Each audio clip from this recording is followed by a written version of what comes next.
All right, hello and welcome to the Long Ball Football Podcast, a weekly podcast by two brothers about all things football in Portugal. You're joined by myself, Barney, and as always, I'm joined by my brother Albert. How are you doing, Albert? How are you?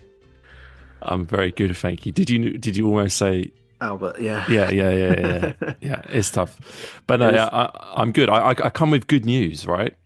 Um, some people may have been following my brief kind of stories about my football playing exploits. Well, I scored at the weekend, gentlemen. I scored a goal from my own half on a seven-a-side pitch. Some would say it looked like a cross, like a long ball into the box that was missed by everybody, including the keeper. Others, maybe they just don't understand the technical quality that went into a goal oh, like that. in But all that's my serious, first goal of 2025, and I think I went the whole of 2024 without scoring. So it's quite a big moment. I'm quite pleased seriously, with that. Albert, was it an actual shot? Was it? No, absolutely not. I Ah, was just shame. hoofing it I was playing centre back. I just hoofed it. Never admit that. No, it's a shot. It's always a shot. Yeah, we should welcome to the podcast Andrew as well, Andrew Batista. Nice to have you on again. Um, Thank you. Thank you very much. Thanks for having me. It's a pleasure as always.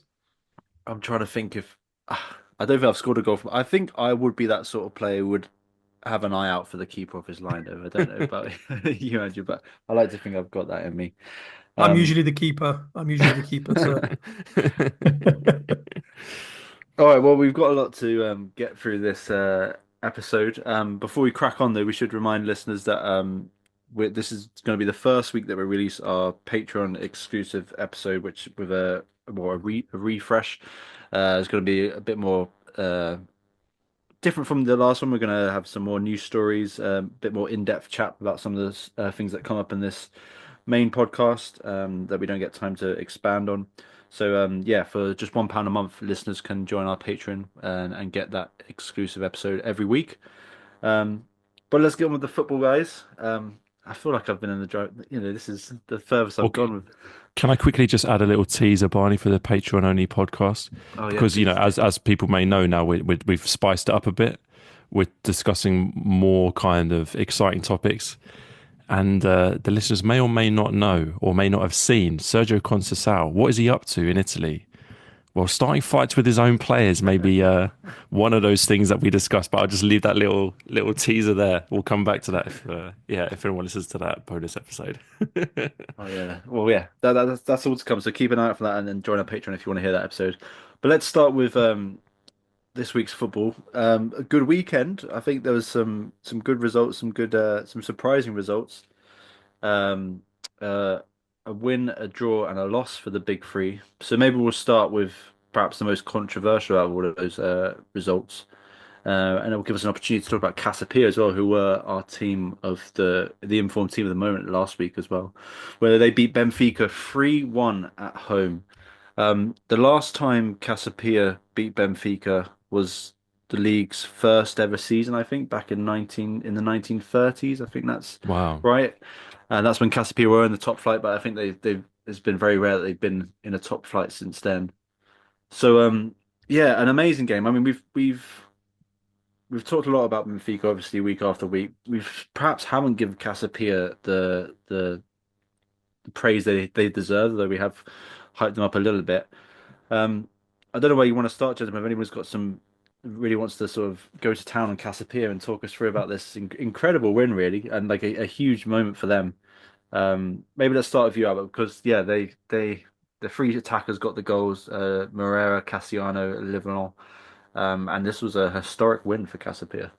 Yeah, I mean, and how good is it to see Cassiano being a big influence at another club in Portugal? I mean, we've seen him do it at different clubs around the league, Vizela and Estoril and other clubs, and he's a senior player, but he still has so much influence. And I really love seeing him back up that influence with not just sort of leadership qualities, but also ability on the pitch. I mean, his goal was a fantastic finish. His goal kind of came out a little bit out of nowhere, just a defensive mishap from Benfica. He gets the one chance and takes it. Because, it is worth flagging that it did start according to plan for Benfica. They got a penalty. They went 1-0 up. And perhaps that's one of the most impressive parts of this performance with Casa Pia was that element of not giving up when going 1-0 down against by far the biggest team in the league, believing in their ability, sticking to their game plan, which they were greatly rewarded for. The football I thought was very effective. It was, this was, you were looking at a group of players who weren't intimidated at all by anything that they were coming up against. Clearly, they believe in the manager so much. Clearly, they believe in each other as well. Which is really good to see. Like I said, that equalising goal was excellent.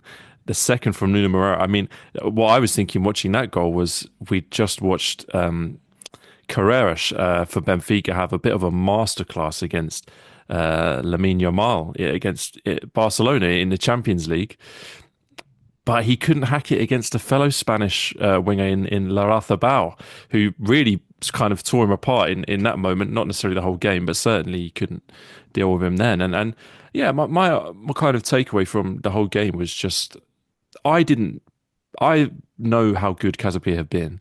I know how good their manager is, but even I wouldn't have predicted this result. I probably would have seen it as a step too far. But clearly, none of their players saw it that way. Clearly, the manager didn't see it that way.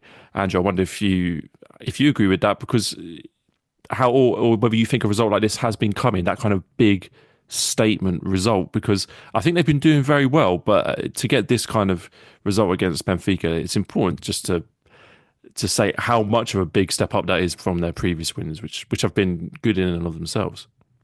Yeah, I think you can see the way they've been improving. I mean, I've said some disparaging stuff about Casa Pia in the past. Um, On this and podcast, no less. on this podcast, yeah, and particularly last season, I really didn't like watching them play. But this season, if facts change, opinions change. You know Mm, what I mean? That's just how it absolutely. works. And the fact is that they are really good now. João Pereiras come in and he's doing a great job. You can see there's sort of better patterns of play. They're still very defensively sound, which has always been a hallmark of this Casa Pia team, for years now. But now they're also much more efficient and they are better in transition. They do a lot of good things off the ball. And I thought what they did really well against Benfica was limit them to really low XG chances. They were taking a lot of Hmm. shots from outside of the box, which isn't something that Benfica do that often. So they kind of had to figure out a way to take shots because they just couldn't come up with the chances. I just want to back you up on that Larrazabal comment. He was really good. He Hmm. really, I think most of the game really, he was all over Carreras on the left. And overall, just a great game. I do want to just highlight. I know we haven't really touched on Benfica yet, but the Antonio Silva pass. I mean, this is the kind of stuff that Antonio Silva really struggles with. Not just his defensive traits, but that kind of thing on the ball. He makes these kind of mistakes, and it was a big mistake that. Yeah, I think we will come to Benfica in a second because Yeah, yeah, yeah. we do need to talk about that. I just wanted to sort of follow on you guys and just heap a bit more praise because I think yeah, Andrew, I think you make a good point about how the Casapia were frustrating to watch last season. And their whole time in the top division, they have sort of kept to this 3-4-3 formation despite having several different managers. The thing I like about this iteration of them under João Pereira, who, by the way, I know I have to say it every week, but he's 32 years old. He's been managing since he's 30. The thing I really like is those wing back positions, and I think because that's where they're arguably the most talented is. Leonardo Lello hasn't been as good as he was when they first came up, and he's starting to see a bit more, we've seen a bit more form for him. But Larrazabal is, yeah, one of those players that I think. Well, he's one of those fullbacks who, when he's getting further forward and pushing the other fullback back, that's when he's at his best. And finally, the goalkeeper, Sequeira, who I think has been a really good pickup, and that's helped them added a bit of stability to defense, which has been so good. Um, so yeah, I think that this is a. I think you both sort of mentioned it, but I think essentially it's confidence. Yeah, they've been on a bit of a run, and then when these games come up, particularly at home against one of the big three, perhaps you don't always see that belief, and but they do have belief at the moment, and they're riding high, and I think yeah, I think they're really good for their win. I guess then we should come around to the mess that is Benfica. I think Mm. the Silva era, as Andrew said, is maybe that symbolizes a few more things, right? Because Antonio Silva. and some of these other players, have gone from that title-winning side under Schmidt, just unstoppable, to looking wobbly all over the place, looking like they haven't got many ideas. Fans obviously absolutely distraught after this result, of course. Talking like there was that a lot of conversation between them and Bruno Lage. I don't know if either of you two know a bit more than me, but it seems to be the case that I don't know. There just seems to be a lot of discontent in the Benfica camp at the moment. Um, yeah, how do you see them bouncing back from this, and what do you think is going to become in the aftermath of this sort of defeat? Well, it's a mess, isn't it? It's Benfica once again have found themselves in a mess, which is unfortunate for the fan base and for the club. I mean, I look back to when Roger Schmidt left and Bruno Lage came in and didn't necessarily love or hate the appointment, but I saw it as kind of safe pair of hands. Maybe re-galvanize the group, start getting the players' confidence back, and I think it was a positive start, definitely under Lage. But we're just seeing problems creep in again. Problems with team selection, substitutions made at the right time, all that kind of stuff. Um, Using the players to the best of their ability, whether he's improving players. I mean, these are all things that it's quite hard for us to discuss, I admit, because we're not on the training ground and it's hard to know what that manager does. But it's kind of two managers in a row now that you have to look at the team and say you have not got the best out of the players. And if that is the case, then what is the underlying issue? Is there a mentality issue amongst some of the players? Is it perhaps that they haven't got the squad right in terms of the balance between players that want to be starting, players that are happy to be rotated, all that kind of stuff? But at the moment, I think they are suffering from underperforming big players, the likes of Pavlidis, Kochu. I'm sure there's a few others. Even Aktoglu's he's kind of dropped off a little bit. Makes things difficult because when you spend big money on players, you need to play them and you need them to perform. And when they're not performing, that's a real issue. That means the players stop kind of perhaps believing in themselves, buying into the manager, all these kind of things that can start to spiral. And I think that's kind of where Benfica are at the moment. We know how quickly things can spiral at that club. Not necessarily because of the fan base, but just because of the nature of the expectation that's on the players and on the manager at all times. And when I look at Benfica at the moment, I just look at a club worried about what the next problem is going to be, worried about where the next kind of issue is going to come from, rather than looking forward to the next victory, believing that they're going to walk into a game against a team like Casa Pia and kind of blow them away in the way that we know they can. I mean, yeah, Andrew, let me know what you think. But for me, I'm finding it hard to kind of pinpoint it down to one or two things. It just seems like with Bruno Lage coming in, it hasn't fixed all of the problems that were there under Roger Schmidt. And now, despite kind of a bit of positivity when he came in, we're starting to see that, it's a cliche, but the new manager bounce fade, and maybe those problems are kind of coming back. Similar ones that we were talking about under Schmidt, to be honest. Yeah, the Benfica team have had a sort of balance problem within their squad Mm. for a while, I think, anyway. And when Bruno Lage came in, there was definitely an over reliance on Di Maria. He got them out of a lot of sort of sticky situations, and he's 36. You can't keep relying on him to sort of be the driving force of that attack.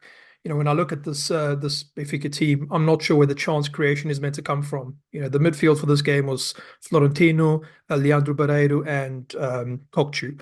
And you think Kokchu's the guy that's supposed to sort of be the midfield that creates those chances, but I don't think he has the quality to really do that. And like you said, Aktoglu's dropped off. He's a decent player, but he can only do so much.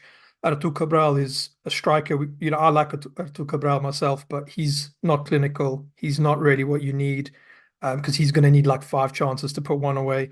Pavlidis good, but sort of in flashes. So there's definitely an issue with the attacking side of it. They're not creating enough chances, not being clinical enough.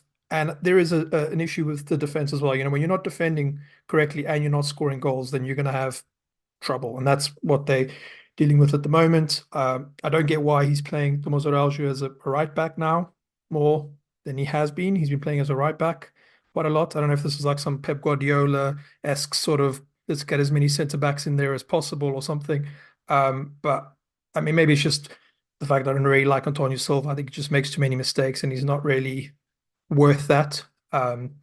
So yeah, they've got a lot of things to figure out. There was some brief talk with João Felix maybe returning on loan. They need something like that, but not João Felix. That's just George Mendes' PR machine, I think, trying to get a move for his player. But there's players out there. I mean, a guy that I've always wished had gone to Benfica is Ricardo Horta.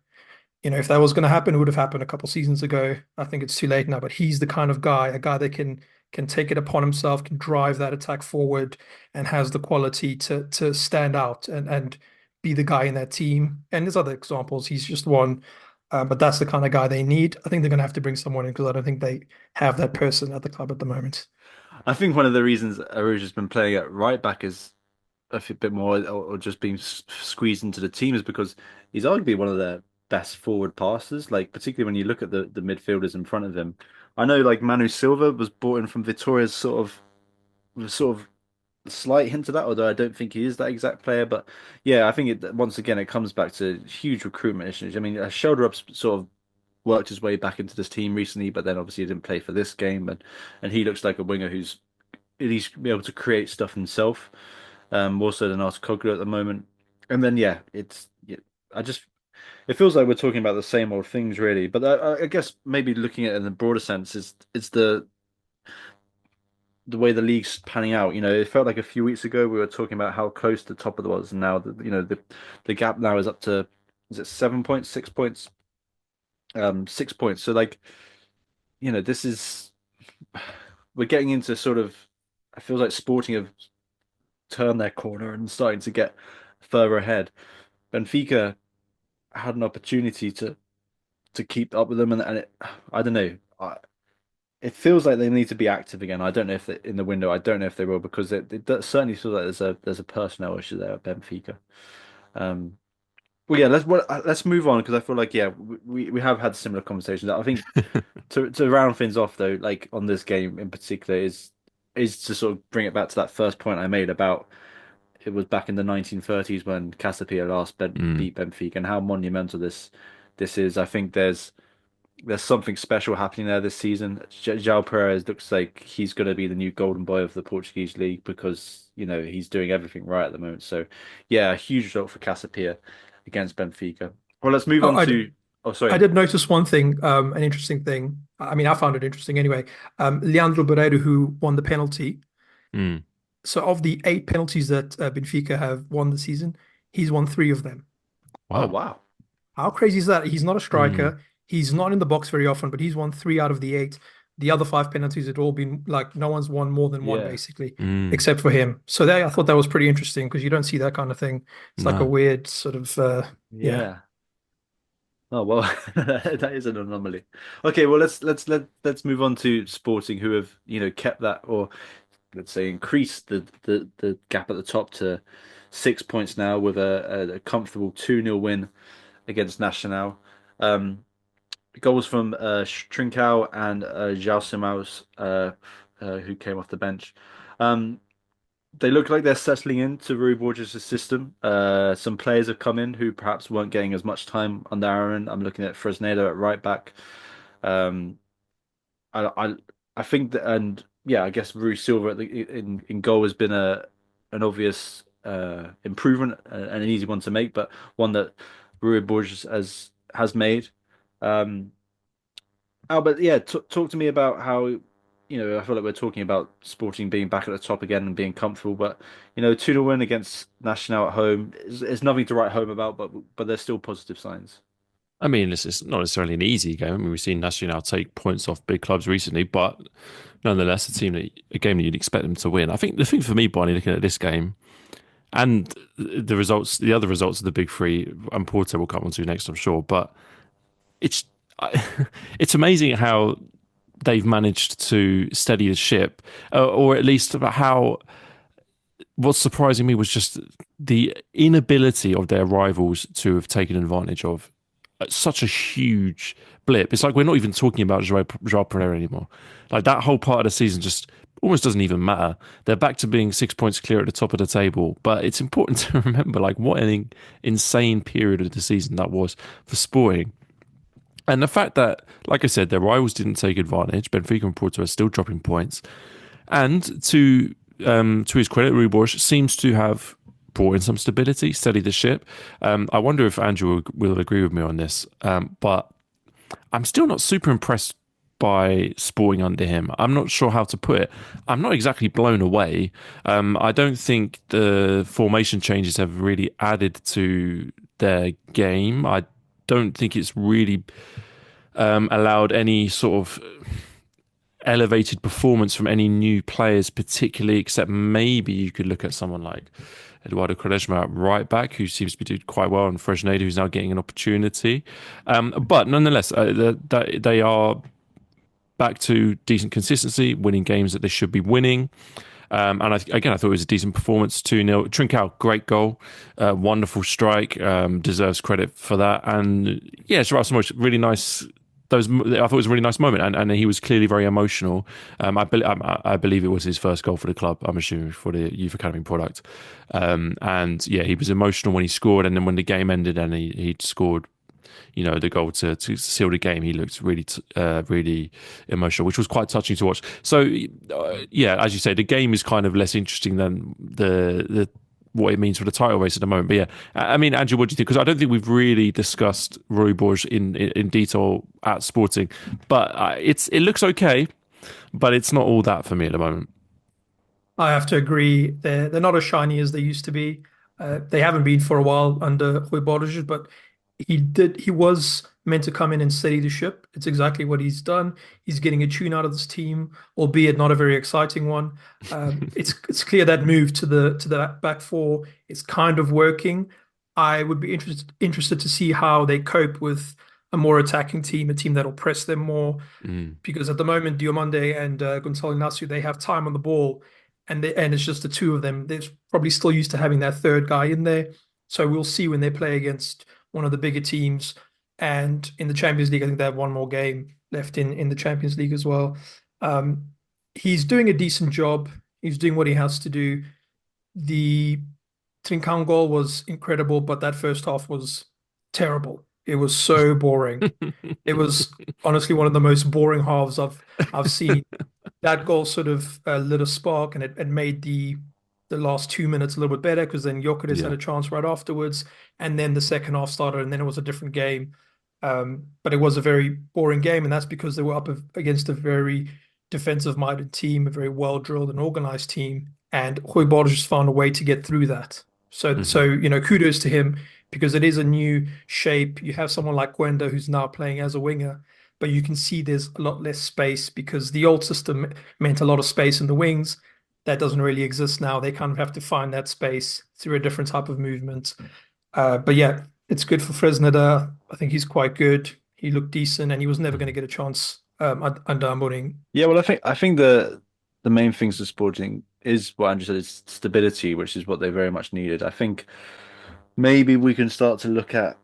I think Gyökeres is out for the next two games, Bologna in the Champions League, and then Firenze, and then it's against Porto in the leagues where he's might be a doubt.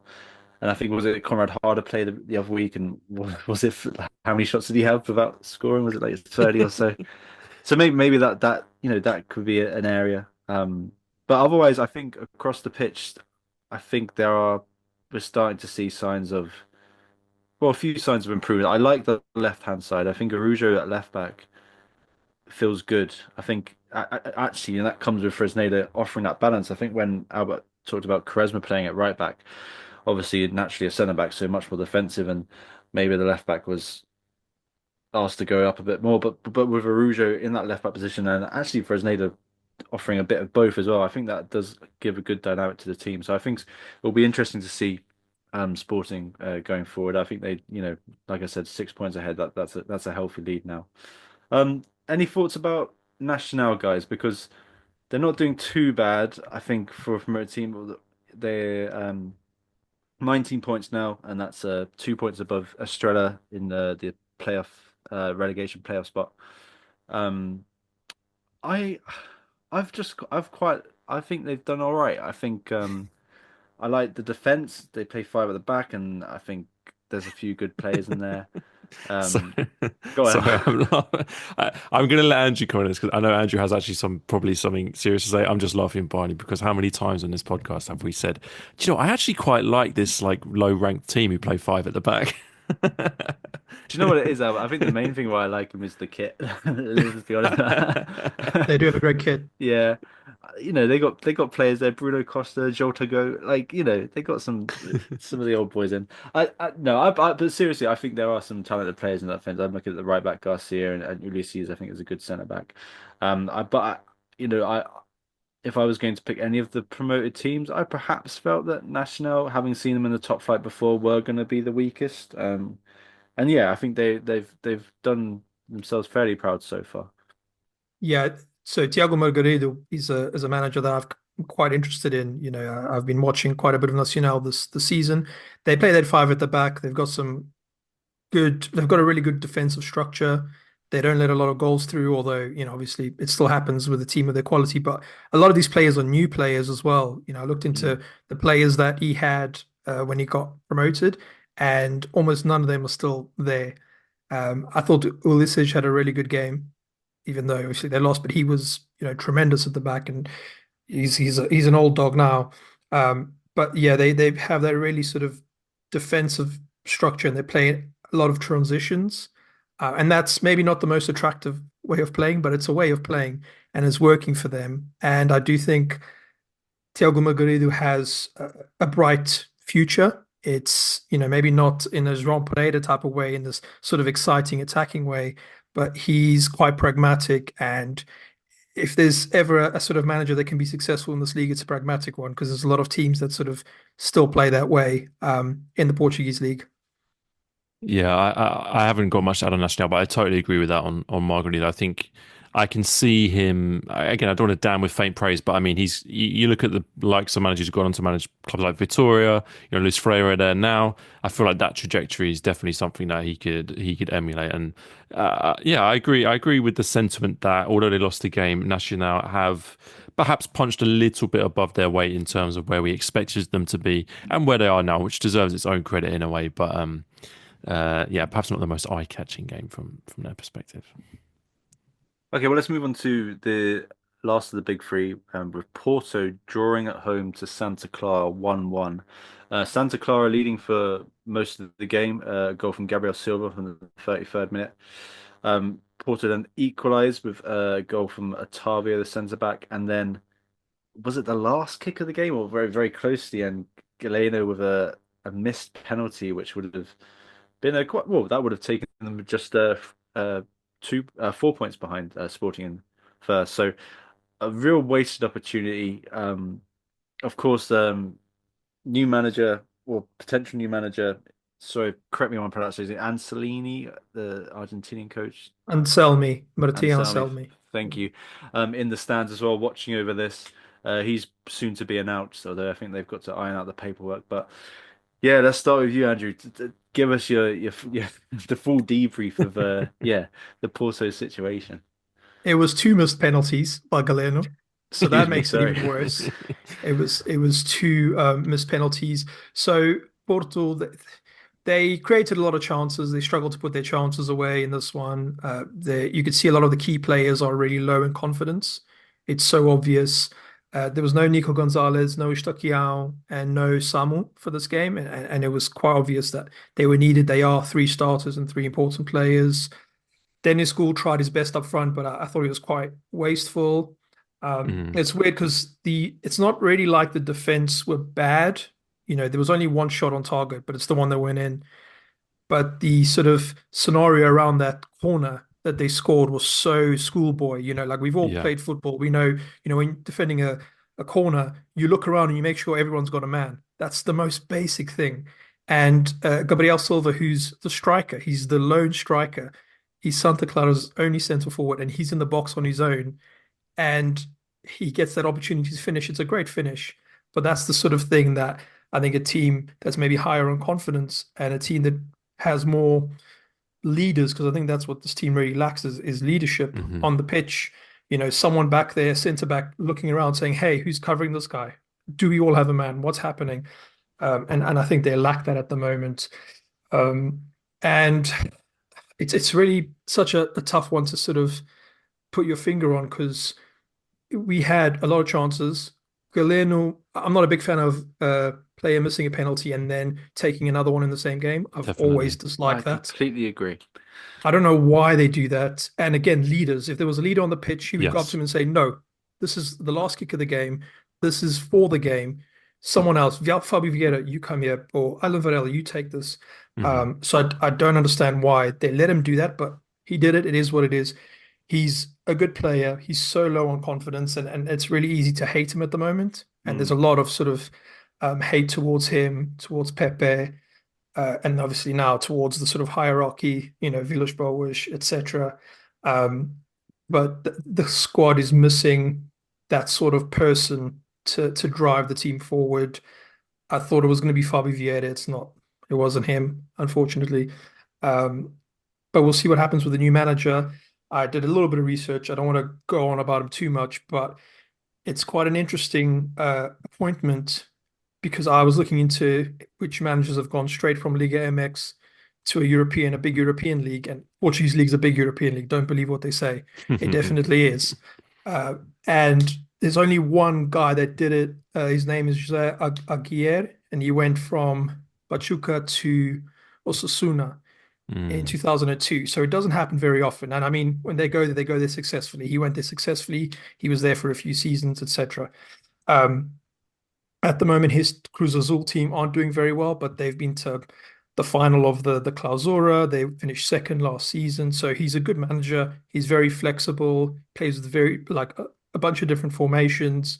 So he seems like a good, young, exciting manager. And I guess that's what Villas-Boas wants. Yeah. Yeah, Y- yeah, I mean, I like what you said. I don't know too much about the new manager, but of course, the fact that they changed the manager in itself is interesting. I mean, Andrew, you're the Porto fan. I mean, if Galeno scores that penalty in the 96th minute, does Vitor Bruno keep his job? Does he deserve to keep his job? I mean, I apologized last week for making one of the worst calls made on a Portuguese football podcast this season when I said that Porto were, after 17 games, Porto were best placed to go on to win the title. Actually, was it 17 games, Barney, or was it sort of a little bit less than that? Anyway, it was a terrible call. Quite clearly, Vitor Bruno wasn't quite what Porto needed.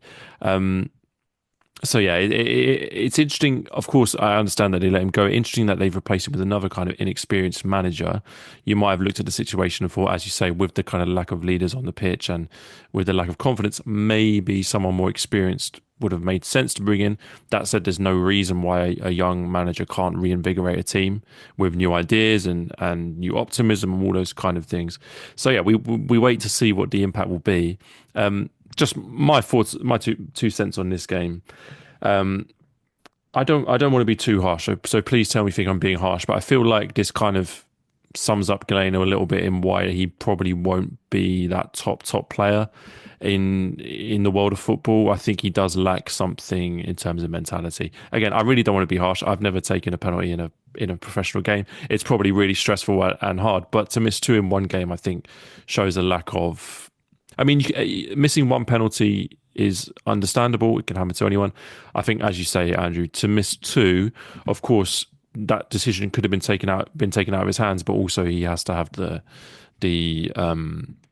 kind of mental fortitude to understand when it's time to step up and when to give it to a teammate. I think equally the goal from Santa Clara, you look at João Mario, and I think how many times we've seen João Mario switch off in a defensive situation, and again, is that another player who has some kind of deficiencies which are holding him back in terms of his development. There's one or two players like that in and around the Porto squad, which perhaps it's easy to point that out when they've just dropped points, and I wouldn't necessarily be saying that after a big win, but yeah, I think it's disappointing because there's clear weaknesses in this team, and perhaps we're seeing now with the benefit of hindsight how much Conceição was doing to kind of hold the team together and elevate it in a way that perhaps he wasn't given credit for.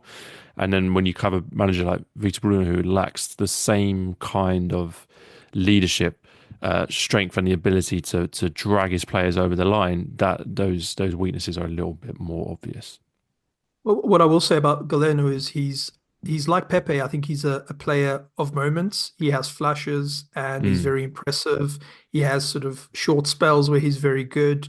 I haven't seen him sort of put 15 games together where he's good in every single game. And that's really what you need at the top level to be, one of the best in certainly in the Portuguese league. You think about the greats of this league, Luis Diaz or your like Falcao, these kind of guys. These are guys that played throughout the season, did really well. Um, so that's an issue. As for the manager thing, Vitor Bruno, it was his first job as a manager, and Villas-Boas knew that. It wasn't like he found out after he'd appointed him. He knew, and he decided to sort of go this project route. So to go the project route, you need to be patient and you need Hmm. to understand that it's not going to be easy. What was the expectation? That he wins the league in his first season? Like, what Yeah. is the expectation? Vitor Bruno was struggling for sure. The players were kind of turning on him a bit. He didn't know where to turn. It was difficult for him. But I would have liked it if they did give him some time. But they've moved on from him. We support the new manager. I'm excited to see what he does. He's quite a bit more experienced than Vitor Bruno. He was also in Ecuador before Mexico. He won like Hmm. 4 cups there. So he's won things before, in an inferior league, the Ecuador league. I don't really know anything about it. But he's clearly a manager that has some ideas, and Villas-Boas is trying to do things differently. He's been trying to do things differently since he's walked in the door, as the president. And fair play to him. And you're not going to get them all right, but I think he needs this to be right. He needs this appointment now to work because then it's going to be like, what are you doing? Do you know what I mean? What's going on? It's 2 managers in a row, sort of thing. Yeah, and I think you make a really interesting point, and it is good to point out kind of how quickly things can change in football, because we were all saying the same thing at the beginning of the season, that there were low expectations for Vita Bruno, and it's interesting how things that happen in other clubs can affect different clubs, because I feel like Ruben Amorim leaving suddenly opened that door to both Porto and Benfica, to the point now where being 6 points behind Sporting now feels like a bit of a failure, whereas being 6 points behind Sporting when Ruben Amorim had Sporting playing at the peak of their powers probably would have been par for the course, and wouldn't have been too disappointing. So yeah, I think that is a really interesting point, that for Vitor Bruno perhaps fortune wasn't on his side, and maybe in a different parallel universe he's given more time and become successful. But I think it probably was right to move him on, because I thought he looked like he looked like he didn't have what it takes to be Porto manager, if we're being blunt about it. And if they were kind of saying, well, we'll give him at least a full season to see what he can do, then fine. But the fact that they pulled the plug, I wasn't too surprised, or to be honest, I didn't feel like he was too hard done by. Well, let's talk a little bit about Santa Clara then, who are still find themselves fifth in the table on 32 points, 5 points behind Braga, 2 points above Casa Pia in sixth, who we talked about earlier. But I mean, Santa Clara are having a really good season. Gabriel Silva, of course, goal scorer in this game. He's catching a lot of headlines. A lot of people are talking about when he'll be at one of the big clubs. Um, for me, though, I really like the midfield. I'm looking at like Klishman in particular, who I can't remember where he was before. Was it at Portsmouth? But a good, a really interesting player. I think quite tidy on the ball. Uh, but they have a lot of really quite good quality players. Yeah, like I said, I think the midfield is the one that really stands out for me. Yeah, I don't know if you guys have any thoughts on Santa Clara. If you think they can keep it up, if they can sustain this to the end of the season, maybe sneak in. Well, I will just chip in that for me, it's a great point for Santa Clara and a really good result. But I do think we have to be fair to Porto and say, um, in the last 30 minutes of this game, Santa Clara had a player sent off and conceded 2 penalties, and they still got away with the point. So I think they've done pretty well from that perspective. Perhaps, in reality, they would have lost the game. That said, it's been a fantastic season, and this will, when we look back on this season, this will, we won't remember those details. We'll just remember this as another good result against a big team for a club in good form. Whether they can sustain it, of course, I hope so. I mean, I think with any newly promoted team, we do see every now and again one of these newly promoted teams have a great start to the season and put a fight for the top six together, which I think they're doing admirably. I think they're probably a bit disappointed that there's now some other clubs breathing down their neck with the likes of Casa Pia and Estoril, who we're going to come on to, who might spoil their party a little bit. But whatever happens, I think they've already had a great season. It's not going to get worse. They're not going to get sucked into a relegation battle. They can stay in the top eight. I think they've done incredibly well. And maybe the dream of Europe is still alive. We'll have to see. But I think we've already seen them dropping points a little bit. Like they lost against Estoril recently, which is a game they probably would have wanted to win, obviously. But look, I mean, a good point for them. And like I said, when we look back on this result at the end of the season, we won't look at those details like the red card and the penalties. We'll just see another good result, of which they've had a few. Completely agreed. A huge point for them after a bit of a wobble because they did drop some points recently. This is maybe their sort of worst run of this great season that they've had. This wasn't a particularly good game. I agree. They kind of got lucky, but you have to ride your luck sometimes, and you also sort of do things on the pitch to try and get the luck going your way. So you sort of defend a certain way, you do certain things on the ball, off the ball. They were able to steady the ship. They keep a hold of fifth place, but yeah, there's a lot of teams now sort of catching up to them. They're an impressive team. Whether this team can stay together past the season, I'd be very surprised. I think there's quite a few players that we'll see in other teams in the league. But yeah, really good for them. Okay, well, let's move on to our last game of the week. And not to blow our trumpets again, Albert, but I think in the sort of previous show last week we did the Patreon special. We did tip Estoril and both Casa Pia to have to be the teams in form at the moment, and Estoril really well with a 1-0 win at home against Vitoria, really sort of pushing Estoril right up the table and putting Vitoria down in seventh on just 26 points. So that's 4 points behind Casa Pia and 6 points behind Santa Clara now. So yeah, I've been excited. I feel like we've never done a big dive on Estoril. We're excited in the summer at the prospect of a Scotsman taking charge and Ian Cathro. Um, uh, it took him a little while to get going. We thought he'd be out the door, but he's been given the chance. He's put a team together now that are looking as good, if not better, as that Estoril team that did so well a few years ago. Players like Holsgrove is back in the league, looking at his best. Partnered really nicely in the midfield with Xhaka, who, thinking about it, it was actually a really good signing for Estoril. It was Definitely. coming from Lille. Playing in Liga 1 for quite some time. Similar player in João Carvalho, another player with really good experience playing in lots of big leads, and they've managed to pick him up with him scoring. Um, I saw an image of him celebrating in the long sleeve Kappa kit, and it's just I don't know. I How thought, can you not love it? yeah, how can you not love it? I mean, I want to hear your thoughts. I feel like Cathro, there's players in there that have taken a bit of time to warm up. Him himself took a little while, but Holsgrove was out injured for a lot of the beginning of the season. Xhaka took a while to come in. Looking at the back line, Basha was an interesting signing in the summer, coming from was it the Austrian second division or top division, but a player who I remember looking into his history, who in moments in his career was quite hyped.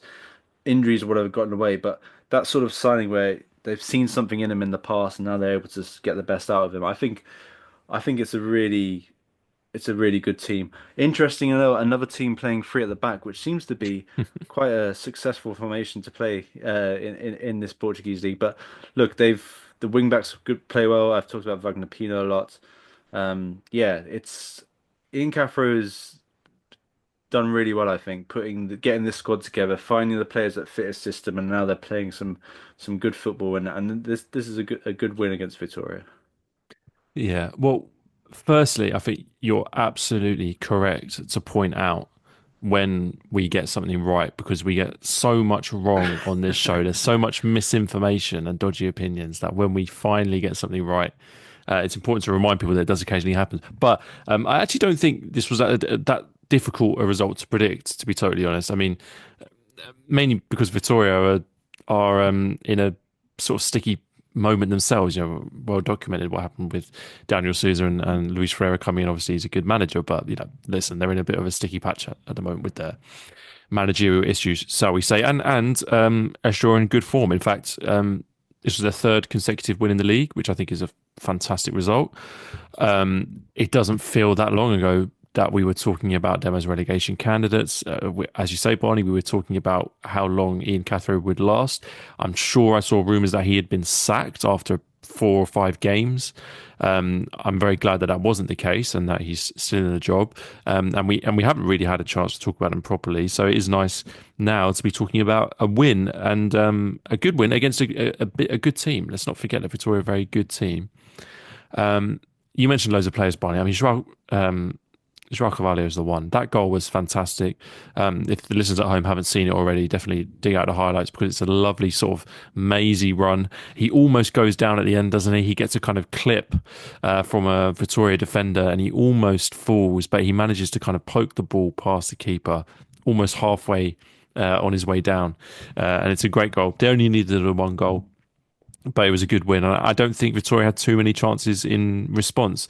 Like I said, I think it's unfortunate for them because it has been quite turbulent time, and they are, as I said with Santa Clara, in danger of being caught up by a few teams now, whether that's Casa Pia. I mean, they've already been caught by Casa Pia, excuse me, but in the long term, they're in danger of losing their sort of top 6 or even top 5 place to the likes of Santa Clara, Casa Pia, now Estoril, and maybe 1 or 2 teams will sneak up on them if they're not careful. Yeah, but as you say, buddy, very, very pleasing result for Estoril, and I'm pleased to see them doing well because it always seemed like a little bit of a project, but some of the signings have been quite smart and they look to be doing well. So, listen, all power to them. I'm happy to see them performing well. Andrew, Yeah, sorry. no, you go ahead. I was just going to ask you what your thoughts. I was just going to say, yeah, you don't see a sort of old-fashioned sort of swashbuckling run like that from No. João Carvalho does. You don't see that very often. It was very impressive, great quality.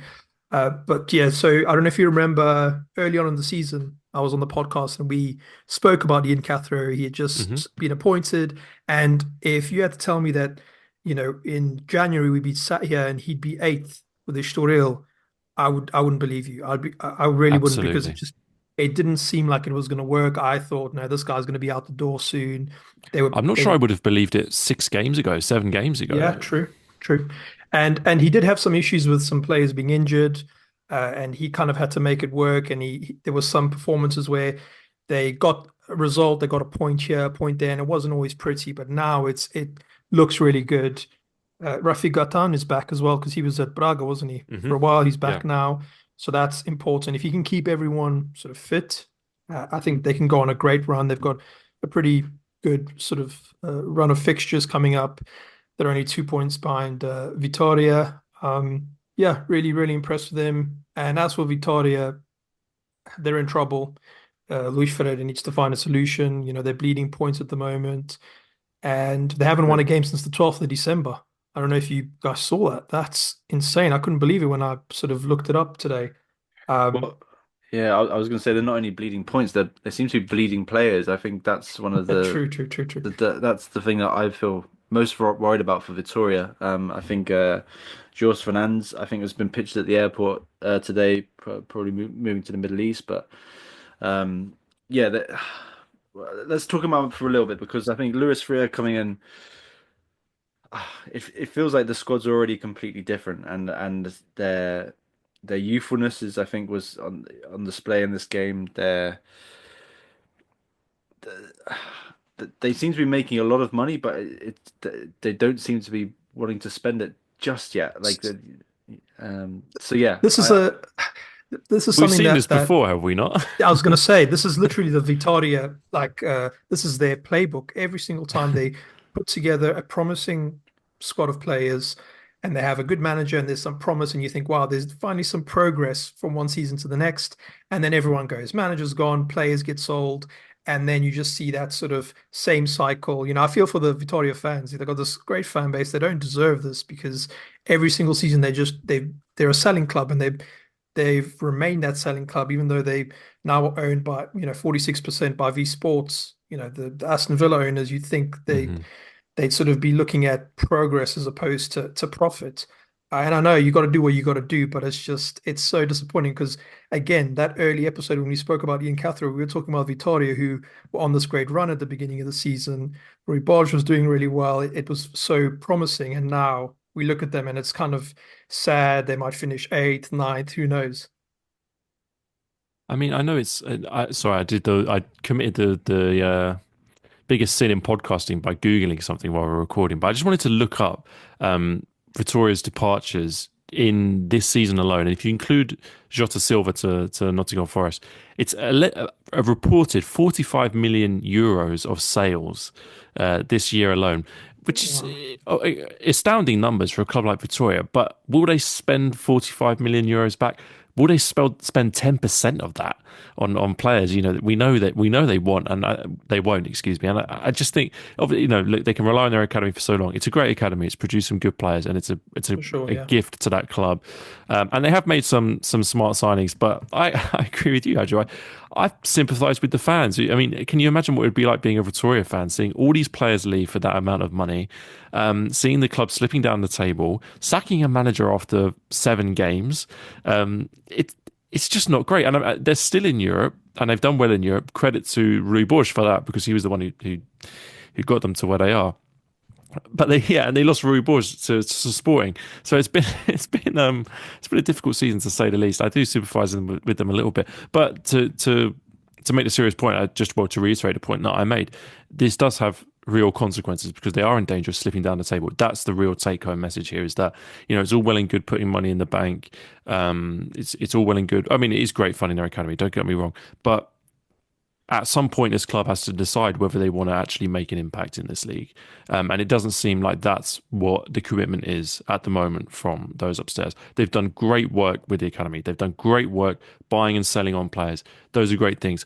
But guys, when was the last time they made an impact in the Primeira Liga? Not that recently, and I think that is an issue No. for a club like Vitória, because that's what the fans really want. They don't really want to sell their players for big money.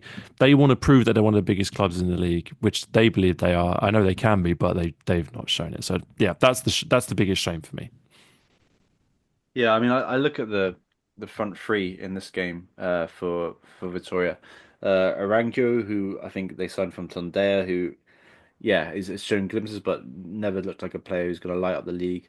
Nuno Santos, ex-Benfica player who they signed from a club in America, but I don't know if he's a midfielder rather than a winger. And then and then it's a young Canadian striker from the Academy du Merci, Michel, who I think got a goal and it was in Daniel Souza's first game, but. I don't know. It just seems like, when you see the midfield behind, which I think all three of us at some point this season have praised in Samuel Handa and Silva, that feels like a good midfield, and it's just everywhere around that now seems to have been decimated, and they just seem, yeah, not in a very any strong position. So I think it's going to be tough running for the season for Victoria, and yeah, they really need to evaluate about who they want to be. Who knows though? We've got was it 3 days left of the transfer window? Maybe some big names might come in. I'm trying to think of big ex uh, Victoria players. I've heard Marcus Rafinha's Edwards out. is looking for a new club. Rafinha's out of the question. Yeah. Marcus Edwards, yeah. I'm not sure that's the career trajectory he had in mind. No. Right. Well, there you go. So I think that's all we've got time for this week. Albert and I are about to hop on to record our patron special to get a bit more in-depth chat from some of the topics and a few more. So yeah, please join our Marcus Patreon Edwards might be one of those, Barney. for sure, for sure. Yeah, so check out our Patreon if you want to listen to that, which comes out this week as well. Um, Andrew, thank you very much for this week. Thanks for coming on. I'm trying to think of just before we wrap up, because obviously me and Albert are the two up top strike partnership that's working well. I'm trying to think what are you the new guy coming in trying to? I can't think of a good Portuguese. Well, you said you're a keeper, Andrew. I am a Yeah. keeper, yeah. Am I Rui Silva? No. Well, he just got here, I guess, Rui Silva. True. But Oh yeah, Do you- the obvious improvement we needed. That's it. Yeah, exactly. I like that. Yeah, Okay, well, I'll take that. I'll take that. yeah, well, thanks very much for coming on, Andrew, and thanks, Albert. I guess that leaves me safe. Thanks very much for listening, and we'll see you next week. See you next week.